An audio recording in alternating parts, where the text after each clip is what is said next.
अस्सलाम वालेकुम everyone, this is Mustafa Khan. आज की वीडियो में हम बात करने वाले हैं पोस्ट एक्सप्लॉइटेशन की। मोर स्पेसिफिकली हम बात करेंगे प्रिविलेज एस्केलेशन की। प्रिविलेज एस्केलेशन की बहुत सारी टेक्निक्स हैं। उन बहुत सारी टेक्निक्स में से आज की वीडियो में हम बात करने वाले हैं क्रॉन जॉब्स की, कि हम किस तरह क्रॉन जॉब्स को अब्यूज़ करते हुए अपने प्रिविलेज को एस्केलेट करवा सकते हैं। क्रॉन जॉब लिनक्स इन्वायरमेंट में कहते हैं किसी भी टास्क को स्केड्यूल करना जो कि एक सर्टेन टाइम पर जाकर एग्जीक्यूट हो जाए ऑटोमेटिकली।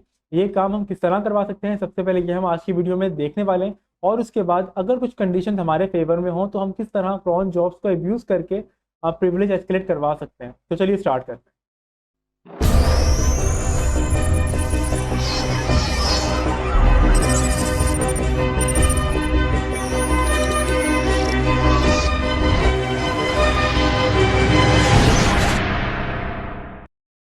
सबसे पहले देख लेते हैं क्रॉन जॉब्स को। टर्मिनल ओपन करते हैं और क्रॉन जॉब लिनक्स में स्केड्यूल करने के लिए हम इस्तेमाल करते हैं क्रॉन टैब की utility, which is this Crohn tab.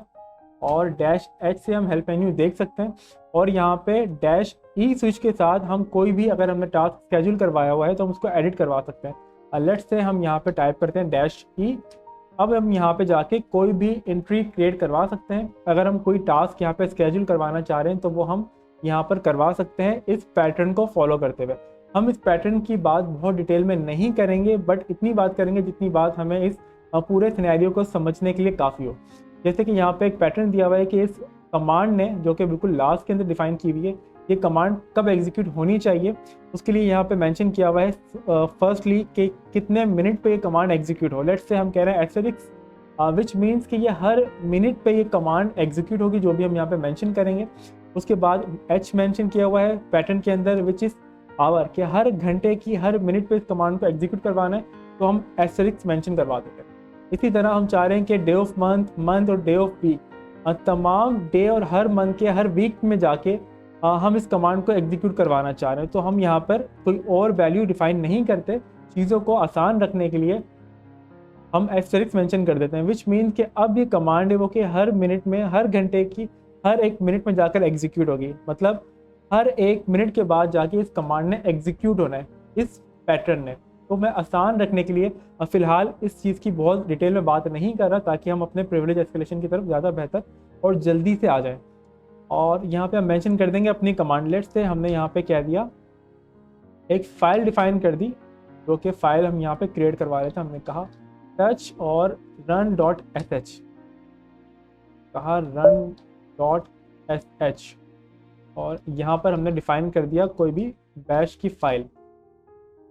हम यहाँ पर कह देते हैं डेट। अब कोई भी कमांड या फिर डेट की जो फाइल है वो हम यहाँ पे poc.txt के नाम की एक क्रिएट करवा लेते हैं, कि जैसे ही अगर ये बैश की फाइल एग्जीक्यूट हो तो डेट का जो भी आउटपुट हो वो फ़ौरन poc.txt फाइल के अंदर आ जाए। अब डेट की कमांड क्या काम करती है कि डेट की कमांड आपको करंट डेट बता देती है कि करंटली आपके सिस्टम के अंदर टाइम क्या हो रहा है, जिससे आप ये आइडेंटिफाई कर सकते हैं कि अगर कोई एंट्री बार बार जनरेट हो रही है डेट की, तो वहाँ से आप टाइम डिफरेंस देख सकते हैं। तो यहाँ से हम ये आइडिया लगा सकते हैं कि एक कमांड कितनी देर में या हर एक मिनट बाद एग्जीक्यूट हो रही है या नहीं हो रही, क्या ये स्क्रिप्ट हर एक मिनट बाद एग्जीक्यूट हो रही है या नहीं हो रही। इस डेट की कमांड के थ्रू हम बहुत आराम से मालूम करवा सकते हैं for the purpose of demonstration. तो हमने कह दिया run dot S H. Okay, यहाँ पर हमारी कमांड आ चुकी है। हमने कहा एक बार देख लेते हैं क्या परमिशन हमारे पास हैं। हमारे पास जो इस वक्त करंट परमिशन वो है रीड राइट की, रीड राइट की और रीड की। मतलब हम इस रन डॉट एस एच की फाइल को एग्जीक्यूट करंटली नहीं करवा सकते। हमने कह दिया run dot S H, permission denied, हम इसको फिलहाल रन नहीं करवा सकते, एग्जीक्यूट नहीं करवा सकते। ठीक है, और फिलहाल हम क्या काम करवा रहे हैं, हाल हम कह देते हैं let's go back to the terminal. हमने यहाँ पे पूरी पाथ कॉपी की और हम यहाँ पे कह रहे हैं रन डॉट एस एच।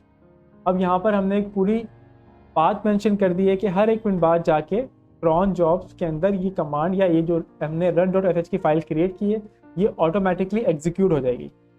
और हम यहाँ पर इसको एग्जीक्यूट सेव करवा लेते हैं और टीमक्स ओपन कर लेते हैं ताकि हम चीज़ों को यहाँ पे देख सकें।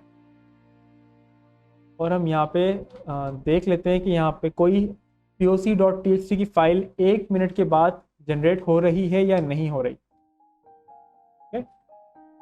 लेट्स से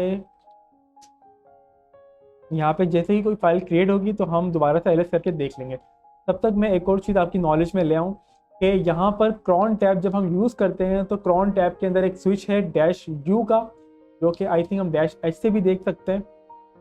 डैश एच से हम ठीक है, डैश यू से हम यहाँ पे देख सकते हैं कि आप यहाँ पे यूज़र डिफाइन करते हैं कि किस यूज़र के प्रिविलेज के साथ आप क्रॉन टैब को एग्जीक्यूट करवाना चाह रहे हैं।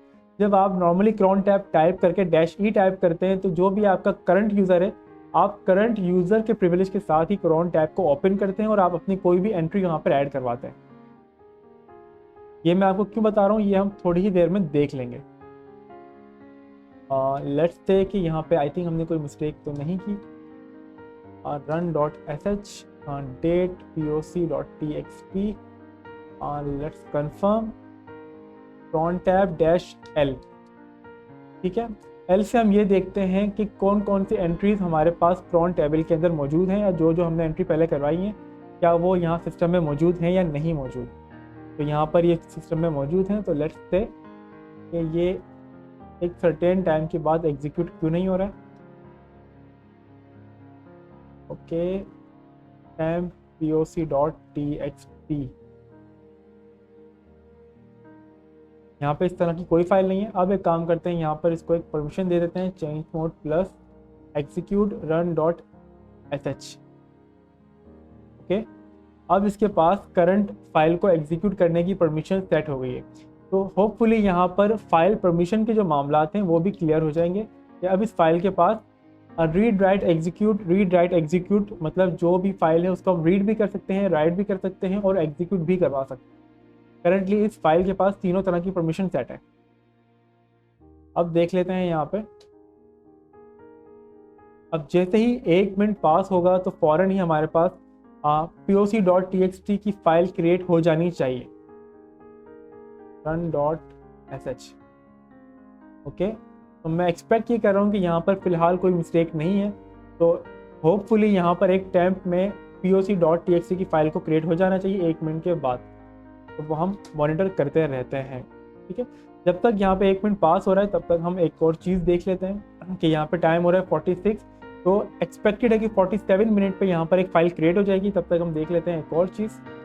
हम यहाँ पर अगर एक और एंट्री ऐड करवाना चाह रहे हैं बट विद यूज़र रूट, तो हम किस तरह करवा सकते हैं, वो हम डैश यू के स्विच के साथ रूट यूज़र के प्रिविलेज को या रूट यूज़र के राइट के साथ हम क्रॉन टैब में कोई भी एंट्री ऐड करवा सकते हैं। वो हम देख लेते हैं कैसे।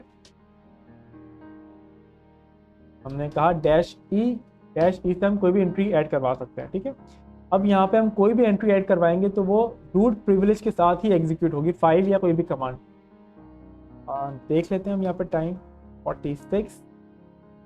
ओके, यहाँ पर भी हम वही काम करते हैं 3 4 5 यहाँ पे हम क्यों वैल्यू दे रहे हैं, क्योंकि यहाँ पर पैटर्न के अंदर 5 वैल्यूज डिफाइन की हुई है, month, hour, day of month and day of week and then command. तो इन 5 वैल्यू के बाद हम यहाँ पर अपनी कोई भी कमांड मेंशन करेंगे। Let's say who am I।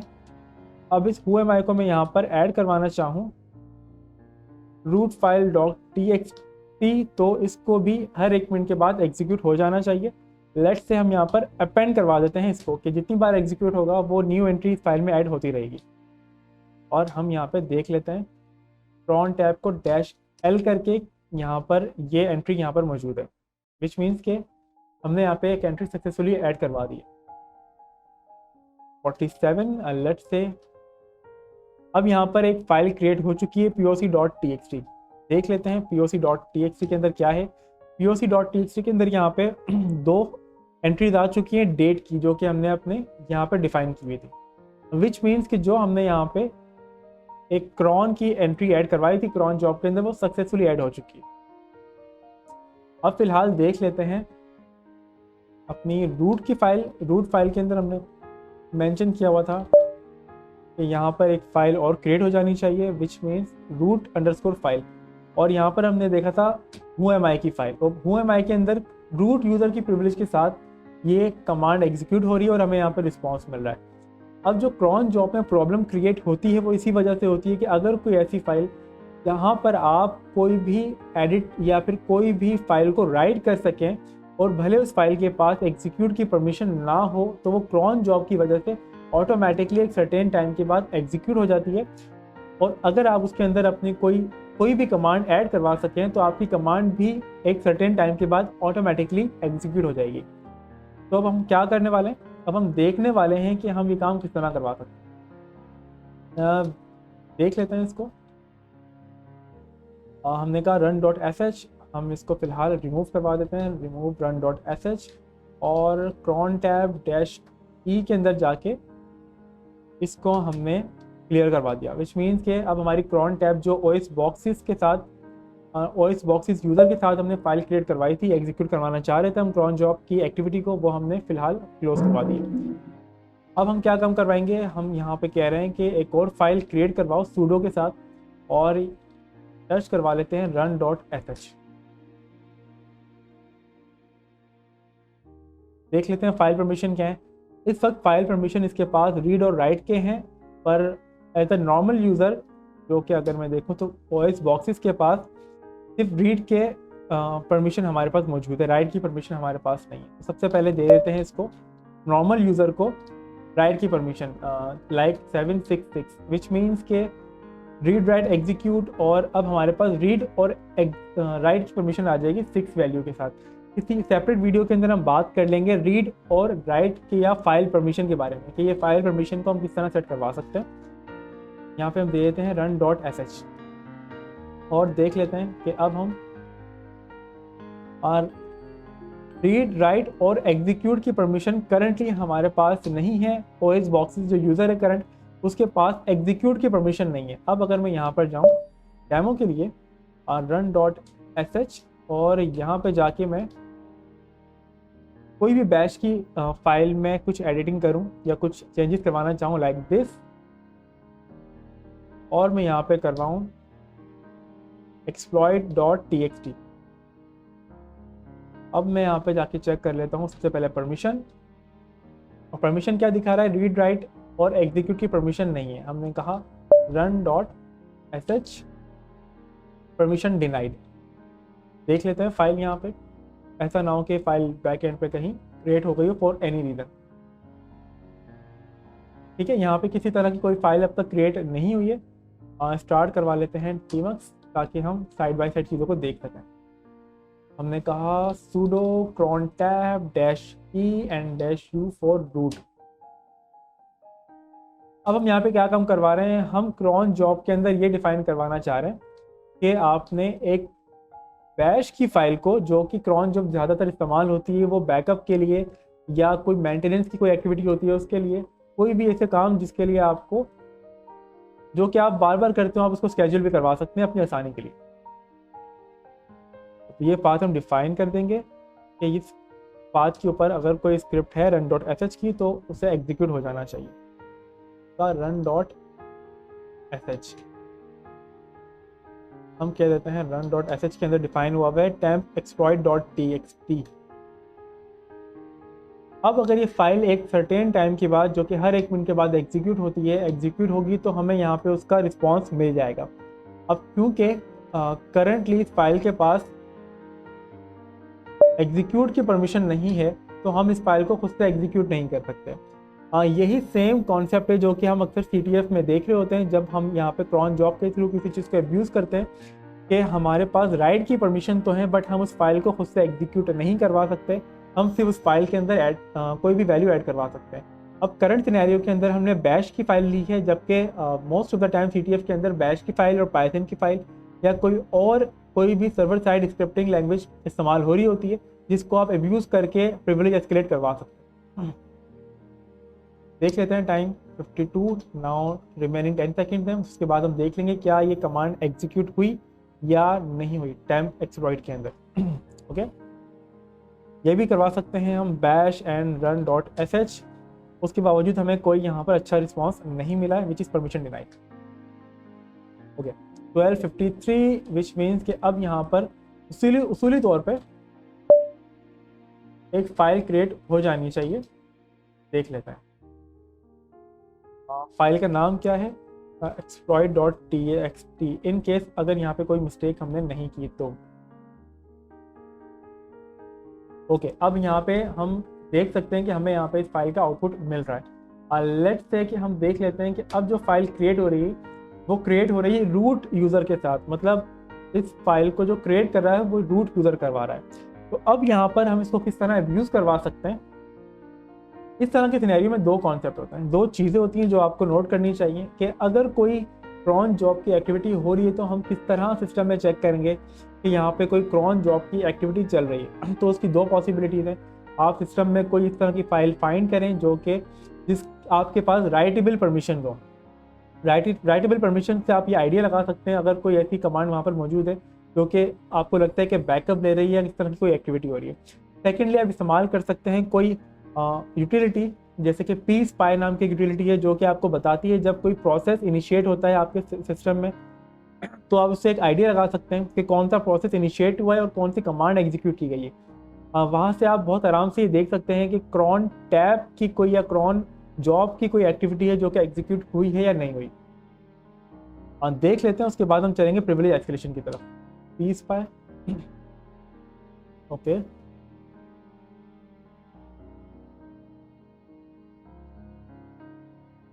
अब यहाँ पे ये pSpy की यूटिलिटी है जो कि हम इस्तेमाल कर सकते हैं ये देखने के लिए क्या कोई प्रोसेस इनिशिएट हुआ है या नहीं हुआ। लेट्स से 32 एंड 64 बिट, हम 64 बिट उठा लेते हैं, डाउनलोड कर लेते हैं static small version. Okay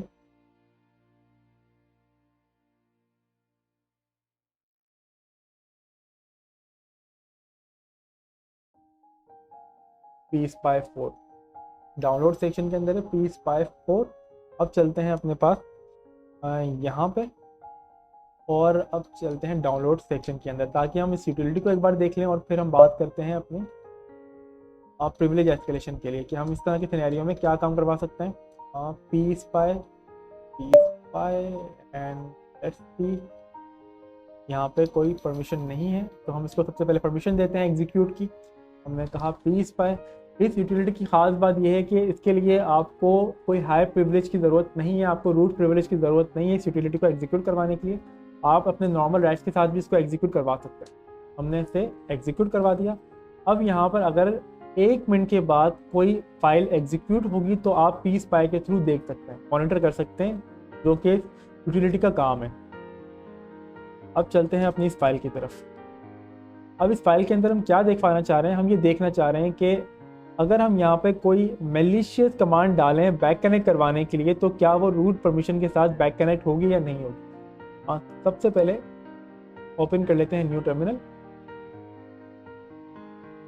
okay अब यहाँ पर 1 मिनट जैसे ही पास हुआ तो हमारे पास कुछ एक्टिविटी यहाँ पर आई है। अब सबसे पहले इस एक्टिविटी को यहाँ पे मॉनिटर कर लेते हैं कि यहाँ पे कौन सी एक्टिविटी है जो कि हम देख सकते हैं।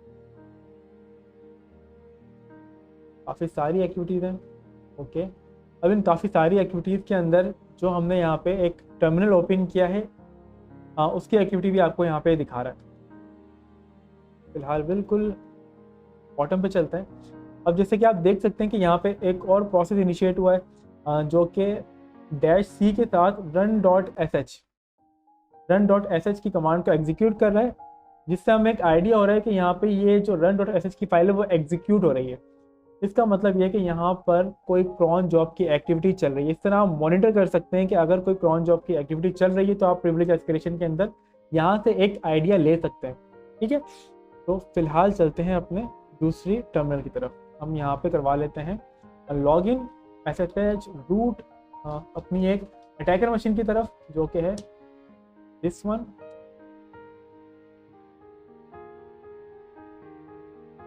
ओके ठीक है, now we are good to गो।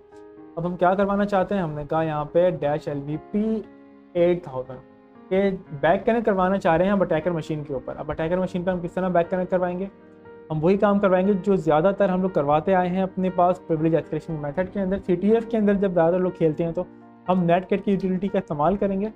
उसके लिए नेटकैट का सर्वर पर या सिस्टम में इंस्टॉल होना बहुत ज़रूरी है। अब हम यहाँ पे क्या कह रहे हैं, हमने कहा नेटकैट करवाओ किस मशीन के ऊपर 178 128 28 156 पोर्ट नंबर 8000 और -E फॉर इन्वोक। हम कोई भी प्रोग्राम इन्वोक करवाना चाह रहे हैं और हमने यहाँ पे इसको सेव करवा के क्लियर करवा दिया। अब यहाँ पे हम किस चीज़ का वेट करेंगे, अब अगर 1 मिनट के बाद ये फाइल जो है एग्जीक्यूट होगी तो उसूली तौर पे तो हमारे पास एक बैक कनेक्ट यहाँ पर आ जाना चाहिए। अगर हमने कोई मिस्टेक नहीं की है और अगर हमारी run.sh की फाइल एक सर्टेन टाइम के बाद, जो कि केस के अंदर 60 सेकेंड्स है, तो हमारे पास एक बैक कनेक्ट यहाँ पर आ जाना चाहिए। इन केस अब अगर हमने यहाँ पे कोई मिस्टेक नहीं की है तो let's confirm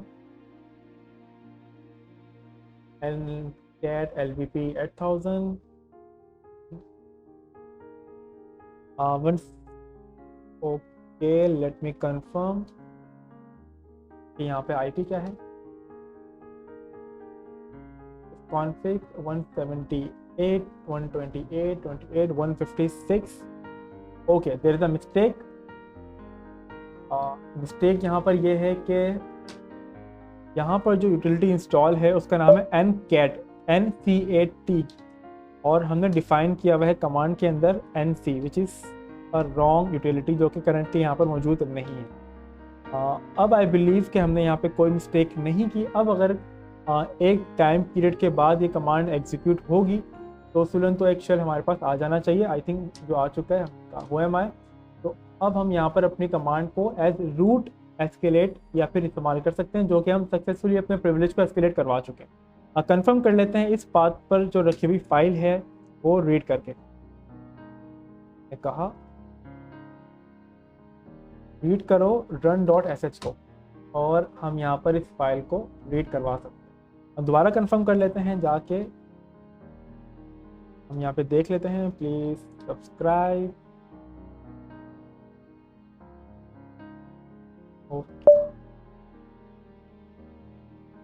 nano flag.txt this is test okay. अब एक बार इस फाइल को रीड करके कंफर्म कर लेते हैं क्या हम रीड कर पा रहे हैं या नहीं कर पा रहे, जस्ट टू मेक श्योर कि हम प्रॉपर एक हमारे पास नेटकैट का शेल है का flag.txt this is test which means कि हम सक्सेसफुली अपने प्रिविलेज को एस्केलेट कर चुके हैं। ये थी आज की video. I hope you like the video. अगर आपकी कोई क्वेरी हो तो मुझे आप कमेंट सेक्शन में बता सकते हैं। अब मिलते हैं अगली वीडियो में। अपना ख्याल रखिएगा। Thank you. अल्लाह हाफिज़।